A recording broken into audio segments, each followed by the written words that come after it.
Hey, welcome to Read It on Reddit, and today we have some pro-revenge stories. First story is Gonna segregate the bathroom. Okay, say goodbye to your toilet. Mandatory, not me but my dad. He's been a plumber since was 13, he's in his mid-60s now, he was in his late 40s when this happened. On to the story. My dad was working with a contractor on a residential remodel. Oftentimes one of the responsibilities of the plumber is to supply a temporary job toilet so that employees have a place to use the bathroom. About a week after he installed the job toilet, he came back to find a lock on it. He asked the foreman about it and the foreman said, "We've been having issues with people leaving the bathroom stinky/dirty, so we're limiting the people who have access, but I made a key for you, here." Well, my dad began to notice something. Every white person on the job site had a key and not a single Hispanic person had one. This rubbed him the wrong way, so he came up with a plan. He digged around at the job site until the foreman went home. "Make sure you lock up when you're done," all that stuff. He did lock up, but not before he removed the toilet, threw it on his truck and took it home. A few days later he showed back up to the job site, and another job site toilet had been installed. The kicker, it was my dad's toilet, that he had installed at another job for the same contractor, so he took that one as well. The foreman was not pleased, to say the least, so he called his boss, the contractor, who called my dad, understandably angry that not one, but two of his jobs were without a toilet. My dad says, "I think me, you and foreman all need to sit down and have a meeting." So they set up a meeting. My dad sits down and explains the situation and says, "My toilets ain't gonna be used for no segregated bathrooms." Well, as it turns out, the contractor had no idea what the foreman was up to, and he didn't know that the foreman had robbed a toilet from another job that he wasn't managing. Apparently the look he gave the foreman was priceless. He told my dad that there won't be any more problems of this sort, and the foreman got taken off of all of my dad's jobs and fired shortly thereafter. My dad reinstalled the toilets once the locks had been taken off of the door. Next story is, homophobic parents made my life hell for 2 months, so I gave them a taste of their own medicine. Background. So back when I was 15, I had a father who we'll call Deadbeat Joe. Deadbeat Joe was the stereotypical deadbeat father, as he almost never contacted me of his own volition, and he resisted paying my mother child support whenever he could because he hated her as she left him and took his baby away from him, so he took it out on me, his words not mine. My mother, being the saint she was, never talked bad about him and tried to endorse a relationship between us throughout my entire childhood. I did love Deadbeat Joe and would often want to spend time with him, but to no avail because he was always busy getting his dick wet with some rather questionable women, so I was basically forgotten about by him until the few occasions when he realized he remembered that he did have an older son. Because of that, I was raised by my mother and my stepfather, who I call Dad. They really loved, and still do love me, and they worked their asses off to make sure that I was well cared and provided for. Unfortunately, me and my family had to move away to another state when I was 12, which meant that my parents ended up buying a house which we moved into. Now, something to mention, up to this point we were very poor and my parents ended up buying a house after getting a great deal for it. However, the house was in as very poor quality and my parents didn't know that, so we ended up basically getting scammed. My mother lost her job and over time we ended up becoming so poor that we ended up having to rely on food banks to supply us with the food necessary to survive. Luckily, or rather unluckily, Deadbeat Joe and his new wife, who we'll call Chris, said that they'd take me in and that they had a good, decent quality of life, which my parents bought because to my mother Deadbeat Joe didn't really seem like the type of guy who would lie about something that big, so despite my objections, I hated Deadbeat Joe by this point. I went to go live with Deadbeat Joe and Chris plus their kids due to the fact that my real parents were about to lose our home at the time. And they didn't want me to be homeless along with them. At first they were very welcoming, but after a few weeks things started to change. Both Chris and Deadbeat Joe had lied and they were just as poor as my parents were. Over time, Chris had started to show the volatile side of herself and Deadbeat Joe found out I was gay, which was a problem due to the fact that he was very Christian. They both really hated how I was LGBT despite claiming otherwise, as Deadbeat Joe felt that I needed mental help because he felt that being gay was an illness. They tried to force me to conform to their beliefs that being gay was wrong, but I refused, which made them very angry. Chris also ended up just being horrible and manipulative to me on a regular basis, as she would do things like set up a schedule for the time of when us kids could do certain things, refused to let me go to school for no good reason, threatened to isolate me from her entire family if I didn't do what she wanted me to, etc. Due to all of this, it caused me a lot of stress and anxiety over the 2 months I stayed there, and I would cry a lot in the corner of my room wishing that the fuses that kept breaking would set the house on fire and take me with it. It built up a lot of anger and resentment within me and all of the things that Chris and Deadbeat Joe would do and say to me. After a while, the hostility in the house built up, and I would eventually be accused of being a pedophile who wanted to molest my brothers because Chris said that someone looked up child porn on her cell phone.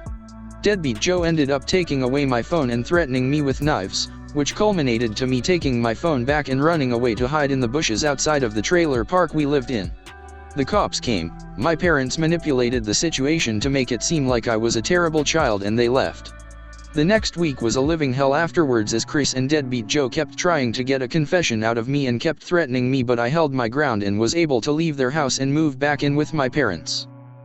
By this point, I was seething with rage, but I didn't do anything to them as I wanted to move on. However, a month after I left her house, I remembered the smug face Chris made throughout the week she kept me a prisoner in her house and kept trying to ruin my life.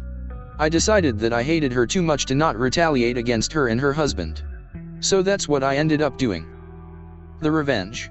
I decided that I would sign Chris up for all the spam/junk mail I could find using the information I could find online and on the school directory of the school she worked at.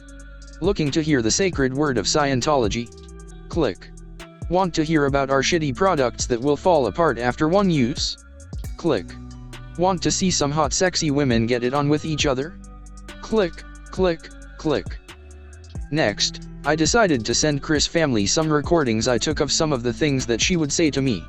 During my stay at Chris's house, I had recorded the things that she was saying to me, so I had evidence to show my parents that she was abusing me.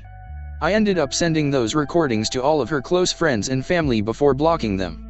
They were very bad, so it wouldn't have surprised me if some of them ended up distancing themselves from her after listening to it. Lastly, I decided that I would continue to make Deadbeat Joe pay my mother for what he owed her in child support. I was originally going to ask my real dad to adopt me, but after learning of how much money Deadbeat Joe had to send my mother, around $1,200 per month, I did the math and concluded out of spite that I would let my mother keep on milking him for what he was worth until I turned 18. It's going to be quite a bit of time before I become an adult too, as currently I am 16, so by the time I have turned 18, DJ will have to legally pay my mother $25,000 over the next few years of my life, which is definitely not something to sniff at. Resolution. I never heard back from my evil parents after I carried out my revenge against them, so I don't really know how their immediate reaction towards what I'd done.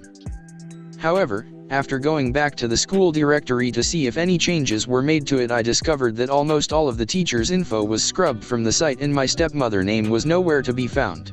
I connected the dots and it made me realize that I had caused an entire site-wide change, and the reason why I'd never heard back from my abusive parents was because of how badly I had humiliated Chris, and I knew that Chris would have flogged Deadbeat Joe if he dared try to talk to me again. After realizing this, I laughed so hard I almost pissed myself and I left the school's website. Currently, I am studying for an exam that will earn me certification in an aspect of designing which is important for the field I want to get into. I am taking my education seriously, and I now have opportunities that I wouldn't have been afforded had I stayed at Chris' house. I have made some new friends and have now moved on from the things that my parents did to me. And the last story is, trying to scam me with a test period for a job? Sorry, but I also enjoy playing tactical games.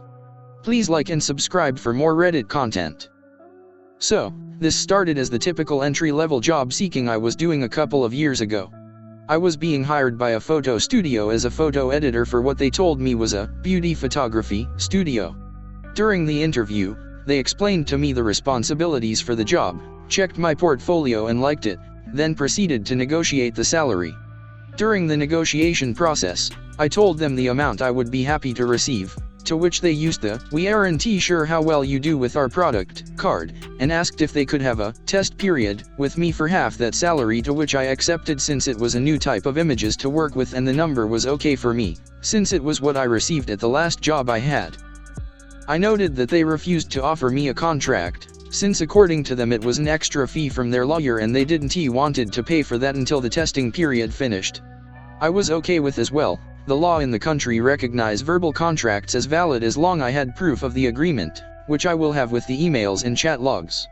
However, starting from that moment they shown me their cards and I knew they would try to play me with some BS along the way. Fine, I liked, and still like, playing mind games, smiley face. So the day one came and I started to work with them. The first thing I noticed was that the images weren't beauty related at all. They were all boudoir, sexy / type shots of cringe girls. Speaking with the manager of the studio, I got to know that they were all call girls, and that they were their only clients, that the owner of the studio sent for the shoots. She had no idea where he got them.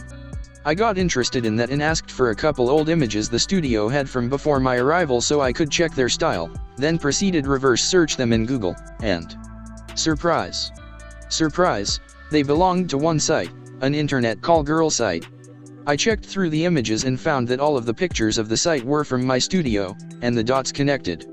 My workplace was owned by a prostitution agency, which is illegal in the country, that used it for pics of their girls. My bet on the game shown me good odds with that flop, laughing face.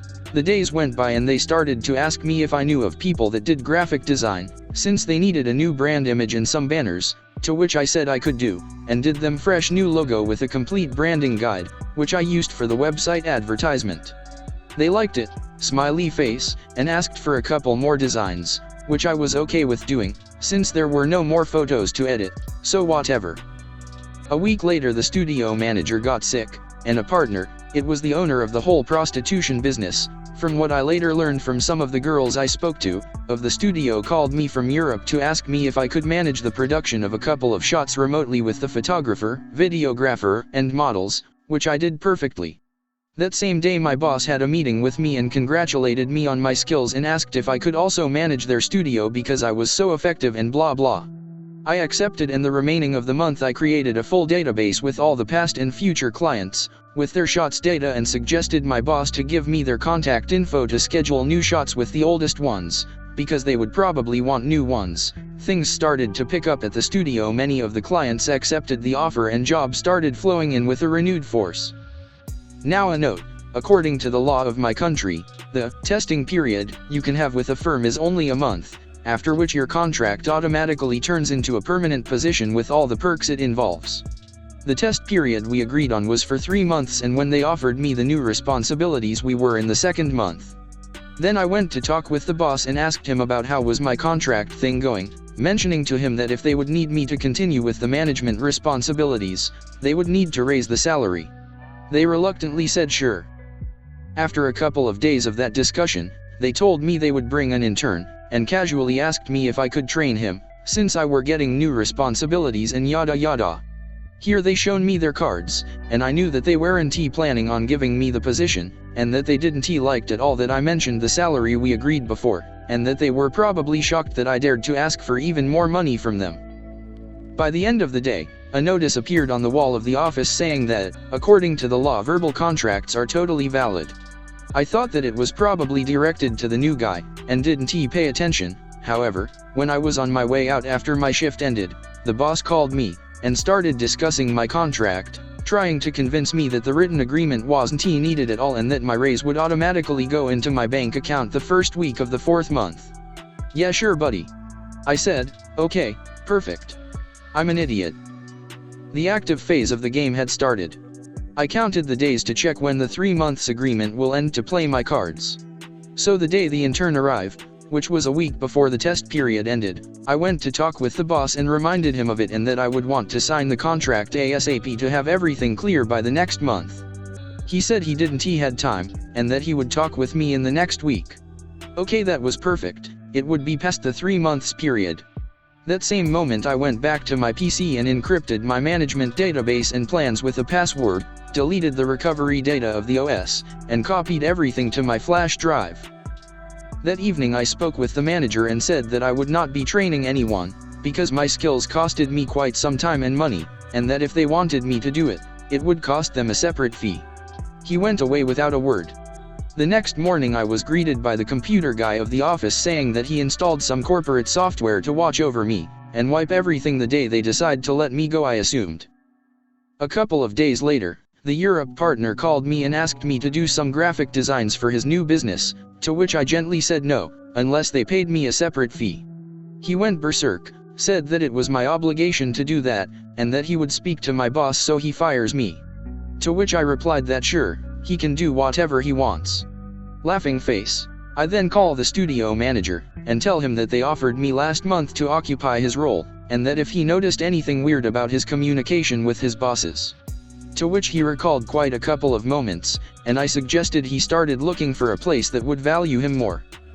That evening my boss called me in and went on very happy with what was the perfect opportunity to finish my testing period, and said that they would no longer be needing my services, and that I could just go home, prohibiting me to return to my PC, which they also wrote me on an email. I said okay and went away. The very next day I went to pick up some stuff I left there and went to talk with my now ex-boss. Boss, so you got everything? Me, yeah, but I also wanted to talk about the social benefits you owe me. Boss, what social benefits? Are you crazy, lol? Me, well, you fired me without prior notice. According to law they have to give a month prior notice when firing, unless the employee committed a serious offense, which I didn't. So you have to pay me, if I am not wrong, 3 full salaries of the accorded sum, which was the one we agreed to take place once the full contract started, plus some % of my yearly bonus and the vacation time you legally owe me. Boss, sorry, but you were on your test period, that doesn't apply to you. We didn't reach the 3 months yet. Me, excuse me, yesterday we were exactly a week and a half after the 3rd month test period ended. Also legally you had only 1 test month, after which my contract turned automatically permanent, smiley face. Boss proceeds to recheck everything. Surprised Pikachu face calls the lawyer in and discuss something in another room and comes back. We will pay you nothing, you can go to court if you want. We have a good legal team, hope you can afford a good lawyer. You can go. I went away, and that same evening the lawyer calls me for a meeting. I go. Lawyer, so? We were going through your files, and surprisingly we can access them. You know that you are committing a commercial crime here? We won't push anything on you unless you give us the password. Sounding menacing. Me, calmly, well, I could give it to you, but only if you give me what you legally owe me. 3 full paid months, plus the month you owe me, plus the % of the rest of the benefits. Lawyer, menacing, that's blackmailing, you are just digging your grave even deeper, my friend. Me, okay, here it comes, my last move, well, you should take this to court then. Or even police. Lawyer, we will certainly do, the conversation is finished. Me, sure, they will be very interested in getting to know the organization. Lawyer, surprised Pikachu, what? Me, you know the prostitution website partner owns and ex-boss manages here, you got a lot of interesting stuff going on. You know that I calculated you earn a lot of money from the research I did of the site, which if I am not wrong is illegal here. And well, they will also be very happy to have all the data of every single girl you manage and the call records I have where they tell me about how partner manages all. Lawyer, furious, calls boss and goes to another room. Comes back 5 minutes later. Lawyer, okay, I just spoke to boss. Please check your account, all the requested funds should be there. They were indeed there, laughing face, now you can give me the password. I gave him the password, he gave it to the IT guy, who said it was okay. Lawyer, now tell me one thing, if you knew this was what it is, why you didn't just left the first week? Me, I also like playing games, smiley face, have a nice day. I am quite proud of myself there, and albeit I know that I could have asked for way more of what I was asking for since I had their data, and could blackmail them on top of that, I was just happy with almost half the yearly salary in my account without having to fight legal battles for a couple of months, and also didn't want to make it profitable for them to just send someone to beat me up, given their industry possible connections.